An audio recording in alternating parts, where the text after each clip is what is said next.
She stood on that wooden platform wearing nothing but a thin white dress, tears streaming down her face, while grown men shouted numbers like she was livestock.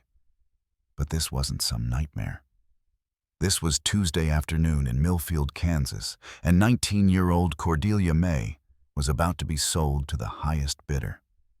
The Silver Dollar Saloon reeked of whiskey and sweat. Silas Crowder, the owner, stood beside the platform with a sick grin, banging his gavel like some twisted auctioneer. His voice boomed over the crowd of miners and drifters who'd gathered for this disgusting spectacle. "Gentlemen, what we have here is a genuine virgin, fresh as morning dew. Starting bid is $50. Cordelia's hands trembled as she tried to cover herself. She'd been an orphan since 12, scraping by on kitchen work and laundry until last week when Crowder cornered her with an impossible debt. Her dead father's gambling losses that somehow became her burden. Pay up or work it off his way. $60, shouted a toothless miner. 7 called another. Outside, Thaddeus Holloway was tying his horse to the hitching post, planning to grab supplies and head home to his 8-year-old daughter Minerva before dark. He'd been a widower for 3 years, working his small farm and trying to raise his child right in a world that seemed to get meaner every day. But then, he heard the shouting from inside the saloon and the crying. Thaddeus pushed through the bat-wing doors, expecting to see a card game gone wrong. Instead, his blood turned to ice. There on that platform stood a girl barely older than a child, being auctioned off like property, while men treated her suffering as entertainment. $85, someone yelled. Cordelia's eyes found Thaddeus in the crowd. For a moment their gazes locked. He saw something in her face that reminded him of his own daughter. Pure terror mixed with desperate hope that someone, anyone, might help. The voice belonged to Buck Morrison, a cattle rancher known for his cruelty to women. Cordelia's face went white. Thaddeus felt his heart pounding. He had exactly $93 in his pocket money meant for winter supplies, medicine for Minerva, and food to last them through the harsh months ahead. Losing it would mean real hardship. But looking at that terrified girl, then at the predatory faces surrounding her, Thaddeus realized some things mattered more than money.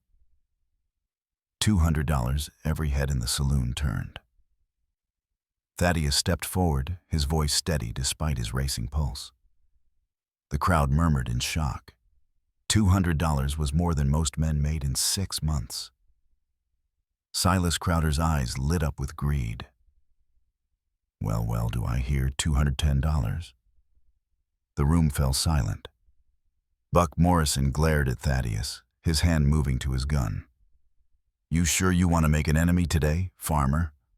But what Thaddeus said next would change everything and put both their lives in immediate danger. "This girl's coming home with me," Thaddeus announced, his voice cutting through the tension. "But not for what you think." The saloon erupted in confused murmurs.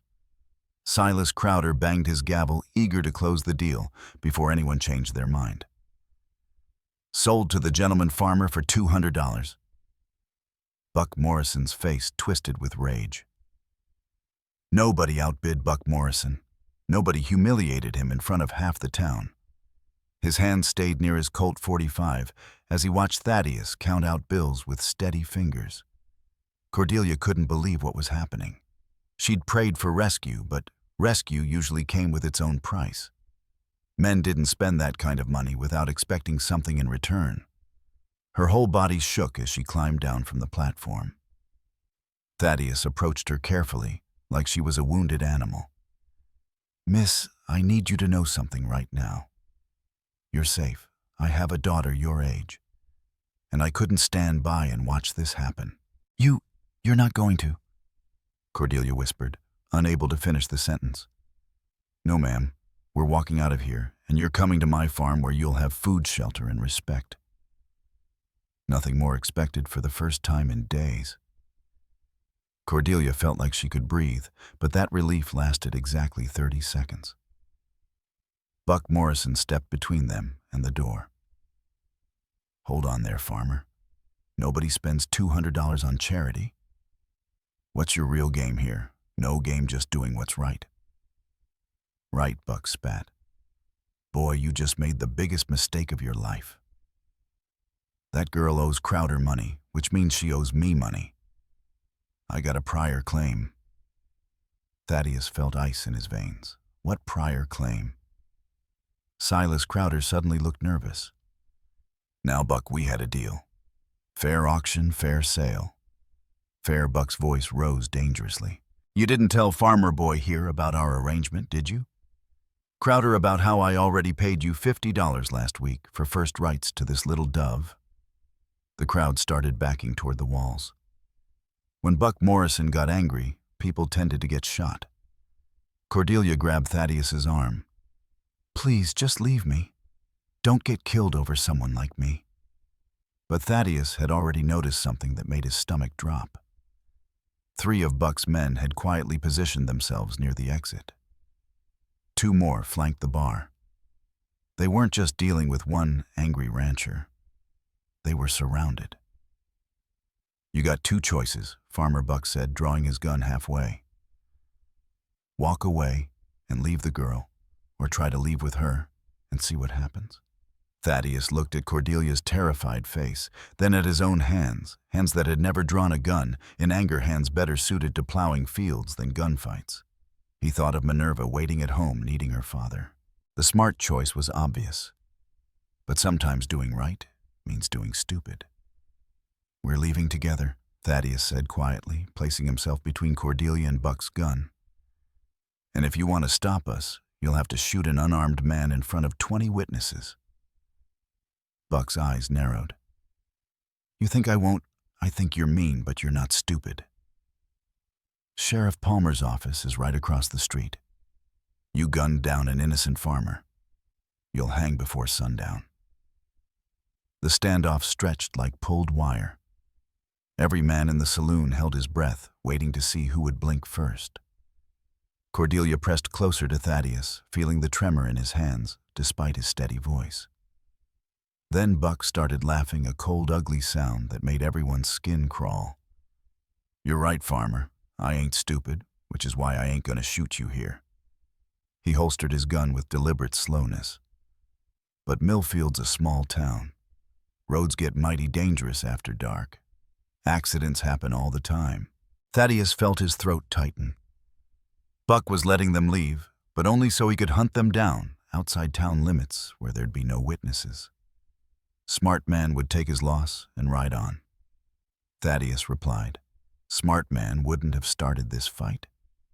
Buck's grin turned predatory. But you did start it. Farmer and I always finish what gets started. Silas Crowder cleared his throat nervously. Gentlemen, perhaps we can work something out. Buck, you keep the 50 you already paid me. Farmer gets the girl. You get your money back. Everybody's happy. Nobody's happy, Buck snarled. I don't want my $50 back. I want what I paid for. Thaddeus guided Cordelia toward the door, moving slowly to avoid triggering violence. The crowd parted like they were walking through a minefield. Every step felt like it might be their last. They made it to the bat wing doors when Buck called out one final time. Farmer, what's your name? Like to know what to put on your grave marker. Thaddeus paused. Giving his name meant Buck could find his farm, could threaten Minerva. But lying would only delay the inevitable. Thaddeus Holloway, and you won't need a marker because I don't plan on dying today. They stepped into the afternoon sunlight, but freedom felt like an illusion. Main Street stretched before them like a gauntlet. Thaddeus's horse waited at the hitching post, but his farm was 8 miles away through empty prairie. 8 miles where Buck Morrison could do whatever he wanted without consequences. Cordelia whispered urgently, There's something you need to know about Buck. Something Crowder didn't tell you. What? He's not just mean. 3 months ago, he killed a preacher's daughter who tried to run from him. Sheriff Palmer covered it up because Buck owns half this county. Thaddeus felt his world tilt. He'd just signed their death warrants, and the law wouldn't lift a finger to help them. But as they reached his horse, Cordelia noticed something that made her blood freeze. A small figure was running toward them down Main Street, calling out in a child's voice, "Papa, Papa, you're back!" It was Minerva, and she was heading straight into the most dangerous situation of her young life. Thaddeus's heart stopped as his 8-year-old daughter came running down the dusty street, her blonde braids bouncing, completely unaware of the danger surrounding them. Minerva had disobeyed his strict instructions to stay with Mrs. Henderson and somehow made it to town alone. "Minerva, stop," he called out. But she was too excited to listen. Behind them, Buck Morrison emerged from the saloon with his men, and Thaddeus saw the exact moment when Buck's cruel mind started working. The rancher's eyes locked onto the approaching child, and his grin became something monstrous. "Well, well," Buck said loud enough for everyone to hear. "Looks like Farmer Boy brought his little girl to town. Sweet thing, ain't she?" Cordelia grabbed Thaddeus's arm. "He's going to use her against you." Minerva reached them, breathing hard from her run. "Papa, Mrs. Henderson got sick and I was scared, so I came to find you and—" She stopped mid-sentence, noticing the strange woman beside her father and the tense faces all around them. "Honey," Thaddeus said carefully, "I need you to get behind me and stay very quiet." But Buck was already moving closer, his spurs jingling with each deliberate step. "That's a mighty pretty daughter you got there, Holloway. Be a real shame if something happened to her on account of your poor judgment." The threat hit Thaddeus like a physical blow.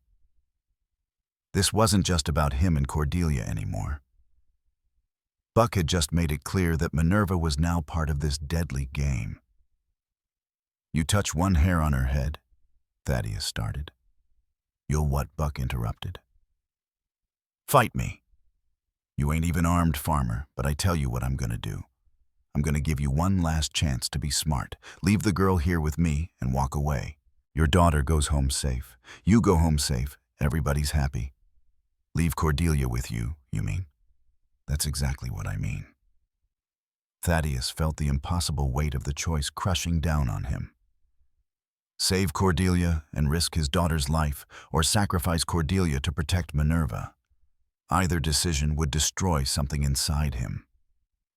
Minerva tugged on his coat. "Papa, I'm scared. Who is this man?" Cordelia knelt down beside the little girl.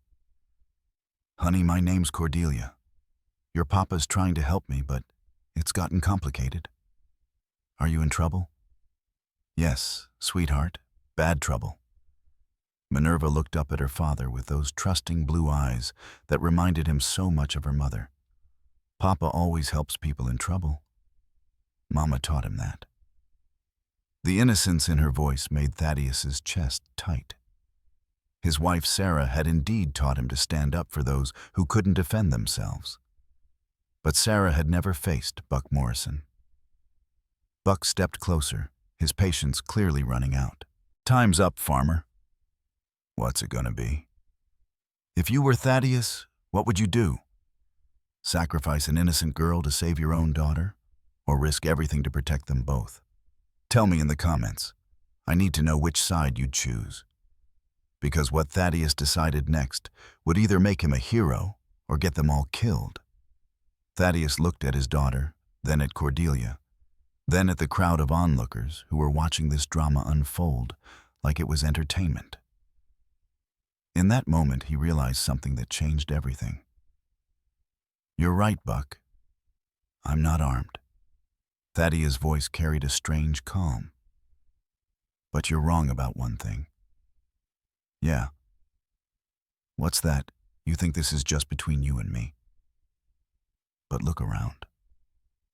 Buck frowned, momentarily confused. And that confusion was about to cost him everything. Thaddeus gestured toward the growing crowd that had spilled out of shops and businesses to watch the confrontation. "Half this town's been watching you threaten a child. Buck Sheriff Palmer might be in your pocket, but Judge Crawford ain't. And neither is the territorial marshal who's due through here next week. Buck's confidence flickered for just a moment. But it was enough. Thaddeus pressed his advantage. You see, Buck, you made this public, real public. And now everyone's going to remember the day Buck Morrison threatened to hurt an 8-year-old girl because her daddy wouldn't let him buy a woman like she was cattle. Murmurs rippled through the crowd. Through. Thaddeus was right. This had become a spectacle, and Buck's reputation for cruelty was now on full display in front of the entire town. Furthermore, Thaddeus continued, his voice growing stronger.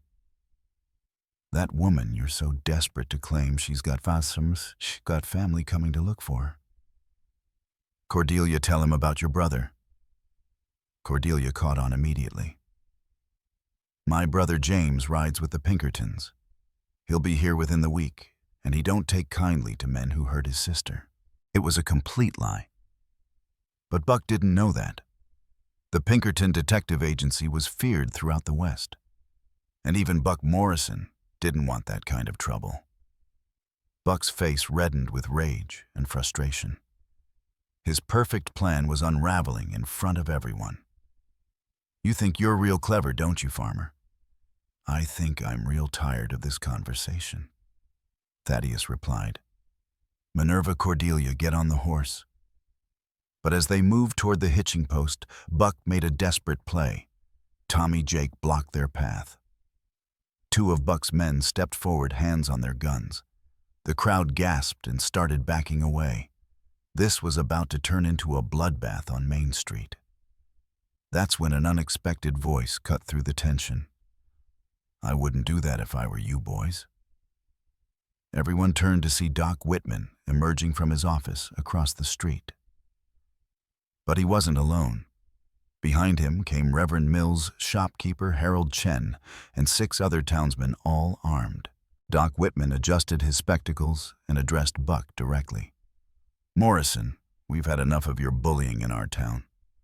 These good people have done nothing wrong, and we won't stand by and watch you terrorize a child.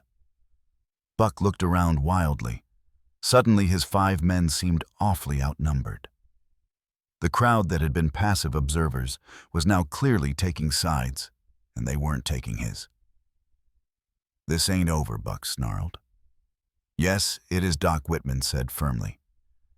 Pack up your men and ride out. Today, and don't come back to Millfield. For a moment, it looked like Buck might draw anyway. Consequences be damned. His hand hovered over his gun while 8 armed men faced him down. Then Silas Crowder made everything worse. Buck, you still owe me $300 from last month's poker game. Maybe it's time to settle accounts. Buck's face went white. He'd forgotten about that debt, and now he was cornered financially as well as physically. But what Crowder said next would spark the violence everyone was trying to avoid. If you're enjoying this story, hit that subscribe button because it's about to get even more intense. Matter of fact, Crowder continued with a nasty smile. I think that debt just transferred to our new friends here. Congratulations, Farmer. You just inherited Buck Morrison's biggest problem. The implications of Crowder's words hit everyone at once. If Buck owed Crowder money and Crowder was transferring that debt to Thaddeus, it meant Buck now had a legal claim that he could pursue through violence. That's not how debts work, Crowder, Doc Whitman said sharply. Actually it is, came a new voice from the crowd. Judge Crawford himself had arrived, drawn by the commotion. If Crowder wants to assign Morrison's debt to Holloway, that's his right. But he continued, raising his voice as Buck started to grin. Morrison would have to agree to the transfer, and the debt would have to be legitimate. Buck's grin faded. Judge Crawford was known for his strict interpretation of the law, and he clearly wasn't intimidated by anyone. Show me the paperwork, Crowder the judge demanded.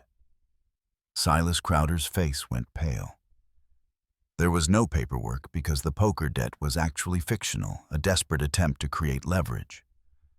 Hey, well, you see, Judge, it was a gentleman's agreement.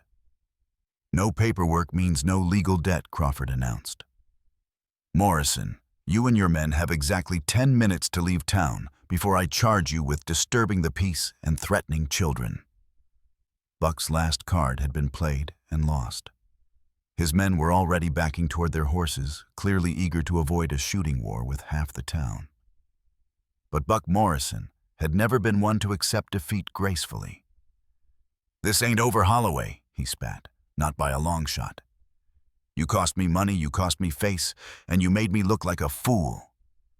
I got a long memory and longer reach than you think." Thaddeus helped Cordelia and Minerva onto his horse. "I reckon it is over, Buck. You lost fair and square." Fair Buck's laugh was bitter. "Boy, you don't know the first thing about fair. But you're gonna learn." As Buck and his men rode out of town, the crowd began to disperse. Doc Whitman approached Thaddeus with a concerned expression. "Son, you did the right thing today, but Morrison's not the type to forget a grudge. You might want to consider staying in town for a few days, let things cool down." Thaddeus shook his head. "Can't do it, Doc. I got a farm to run and animals to feed. Besides, running scared just invites more trouble. Then take this." Doc Whitman pressed something into Thaddeus's hand, a small Derringer pistol. "It ain't much, but it's better than nothing." Cordelia looked at the little gun with obvious fear. "Maybe the doctor's right. Maybe we should wait." "No," Thaddeus said firmly. "We leave now while we have daylight and witnesses to our departure. Buck's more likely to try something if we look afraid." They were preparing to leave when Minerva tugged on her father's sleeve. "Papa, the lady seems sad. Is she going to be okay?" Thaddeus looked at Cordelia. Really looked at her for the first time since this all started. She was pale, shaking, and clearly traumatized by everything that had happened. "Cordelia," he said gently, "are you all right?" She shook her head slowly. "I don't understand why you helped me. Men don't. Men don't usually help without wanting something. My wife taught me that protecting innocent people is what separates us from animals. You're innocent, and you needed protecting." Tears started flowing down Cordelia's cheeks. "Your wife sounds like she was a wonderful woman." "She was, and she'd want me to make sure you're safe." But as they finally rode out of Millfield toward Thaddeus's farm, none of them noticed the lone rider who had been watching from the hills above town. Buck Morrison had sent one of his men ahead to scout the route home. The real danger was just beginning. The ride to Thaddeus's farm should have taken 40 minutes. They made it halfway before the shooting started. It happened at Devil's Canyon, the narrow pass where the road wound between two rocky hills. Thaddeus had always hated this stretch. Too many places for ambushes, too few escape routes. The first bullet shattered the silence, kicking up dust inches from their horses' hooves. Thaddeus immediately pulled the reins, steering them behind a large boulder as more shots rang out. "Stay down!" he shouted, covering Minerva and Cordelia with his body. From the hills above came Buck Morrison's voice, ugly with triumph. "Thought you were real smart back in town, didn't you, farmer? But out here ain't no judge to protect you." Thaddeus counted the muzzle flashes. 4 men on the left ridge, 2 on the right. They were completely surrounded with nowhere to run. "What do you want, Buck?" Thaddeus called out. "I want my property back, and I want you to pay for making me look like a fool." Cordelia grabbed Thaddeus's arm. "Just give me to him. Don't let him hurt Minerva because of me." "Nobody's giving anybody to anybody," Thaddeus said firmly. He pulled out Doc Whitman's Derringer, knowing it held only 2 shots against 6 armed men. Minerva was crying softly. "Papa, I'm scared." "I know. Honey, just stay behind this rock and don't move no matter what happens." Another volley of shots peppered their hiding spot. Buck was clearly enjoying this, drawing it out, terrorizing them, before moving in for the kill. Then Thaddeus heard something that made his heart race, hoofbeats. More riders approaching fast from the direction of town. Buck shouted a familiar voice. This is Judge Crawford. You're surrounded. The shooting stopped abruptly. Thaddeus risked a look around the boulder and saw an amazing sight. Doc Whitman, Reverend Mills, and 8 other townsmen had ridden out after them, armed and ready for a fight.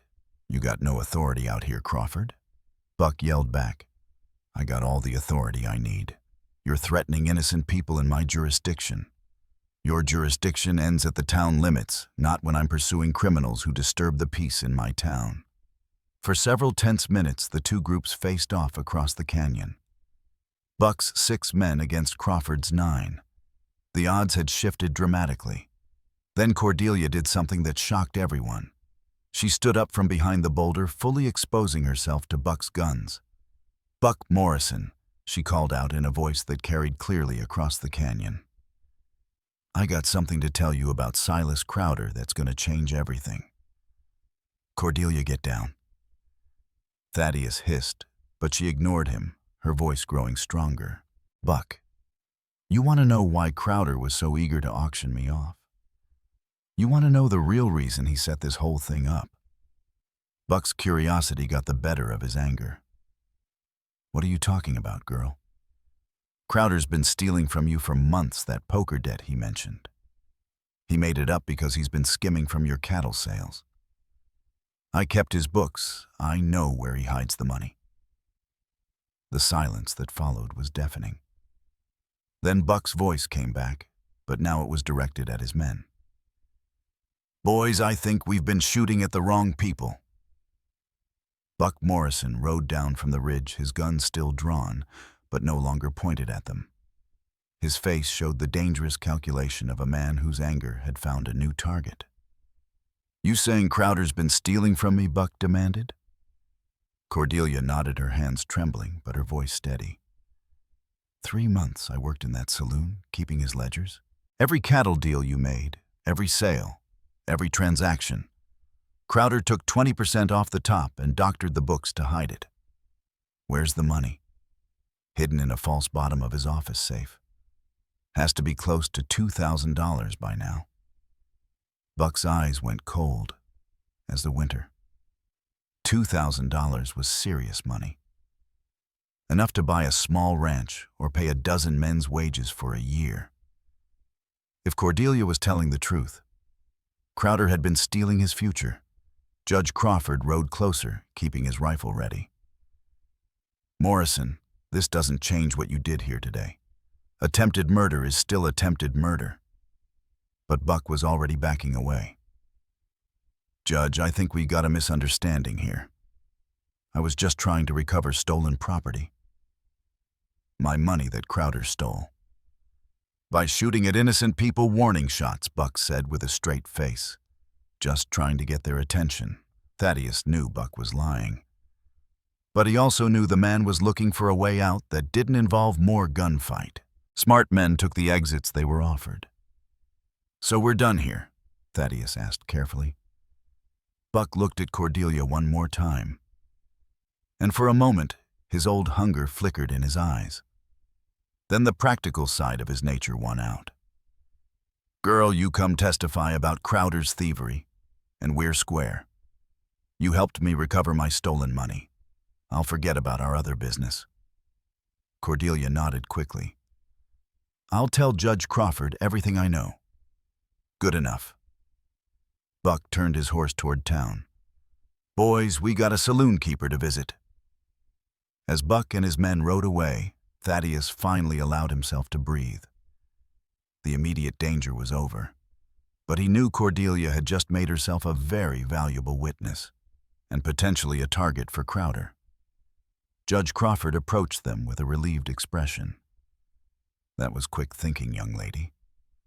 But you realize Crowder's going to be mighty unhappy when he finds out what you just did." "Crowder can't hurt me anymore," Cordelia said with surprising confidence. "I'm not alone now." She looked at Thaddeus and Minerva. And for the first time since this all began, she smiled. It was a small smile, fragile as spring ice, but real. The ride back to Thaddeus's farm was peaceful. Minerva chattered excitedly about the adventure, already turning it into a grand story in her mind. Cordelia rode quietly, still processing her newfound freedom. As they approached the small farmhouse, with its neat garden and white-painted fence, Cordelia felt something she hadn't experienced in years. Hope. "It's not much," Thaddeus said apologetically. "But it's safe and there's always enough food." "It's perfect," Cordelia whispered, and meant it. Over the following weeks, Cordelia testified against Silas Crowder, who was arrested for theft and forced to close his saloon.